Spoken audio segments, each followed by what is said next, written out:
पूरा महाविद्यालय आज 40तम प्रतिष्ठा दिवस आउ 40तम प्रतिष्ठा दिवस रे हमर मान्यवर उपमुख्यमंत्री श्रीमती प्रभाती परिडा से आज जोग देइछन्ती। निश्चय पिलामान भितर खुशी लहरी खेल जाइए। विशेषकर आज दिन हो विशेषकर से मन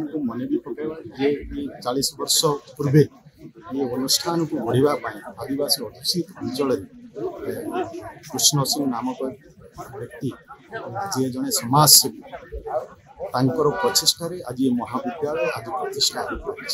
निश्चय जहाँफल अंचल अनेक छात्र छात्री मान आज से बड़ मनीष देश सेवा तो निश्चय ये अनुष्ठान आगामी दिन रे आउरी अनुष्ठान कमती ये गोटे भल अनुष्ठान है आदर्श अनुष्ठान है ये अंचल शिक्षा क्षेत्र में जमी आगेब निश्चय मो भगवान पाखे प्रार्थना करी अनुष्ठान आगामी दिन में आर विभिन्न प्रकार इंफ्रास्ट्रक्चर और अन्य जो कार्य किसी दाबी कर ऑडिटोरियम कथा भी माननीय उपमुख्यमंत्री कहते आगामी दिन में शिक्षार विकास देशर यशस्वी प्रधानमंत्री एवं ओडिशार माननीय मुख्यमंत्री विभिन्न प्रकार प्रयास कर शिक्षार विकास अंचल विकास हम से आम समस्ते शिक्षार विकास में प्रयास करवा आवश्यक। आसंता वर्ष को आपनक पाखे एनसीसी भी हे जाइथिबो आपनकर जे फाउंडर से मते आसी कहउथिले कि आमे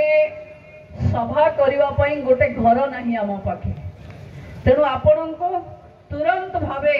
गोटे मल्टी हॉल जो थे आपण माने ताको इंडोर स्टेडियम करि परंतु सभा करि परंतु से काम रे लगेबे तुरंत भावे ये दुईटा पाई आमे आपण को व्यवस्था करिवो। मु पुणी थरे आपण माने मते मुख्य अतिथि भावे आपण मान को गहन रे किछि समय काटिवार सुयोग देथिबारु आपण समस्तंको हृदयरु बहुत बहुत धन्यवाद। आमे समस्ते मिसिले समस्ते चलिले समस्ते विकसित हेले आम विकसित ओडिशार स्वप्न पूरण करि परिबा। तेणु मु आशा रखिबी आपण माने जे जो क्षेत्र रे अछंती समस्ते टिकिए टिकिए विकसित टिकिए टिकिए उन्नत होबा पई चेष्टा करिवे। आसंता काली राज्यर मुखिया मुख्यमंत्री आसी पहुंचबे जयपुर रो कोटिए महिला पाखे सुभद्रा पहुंचब एवं मु एबे कोटिया जीवी जो थिरे कोटियार घरे घरे सुभद्रा पहुंचेबा पई आम प्रतिश्रुति प्रतिबद्धता को पालन करिवा पई मु से गांव को जीवी।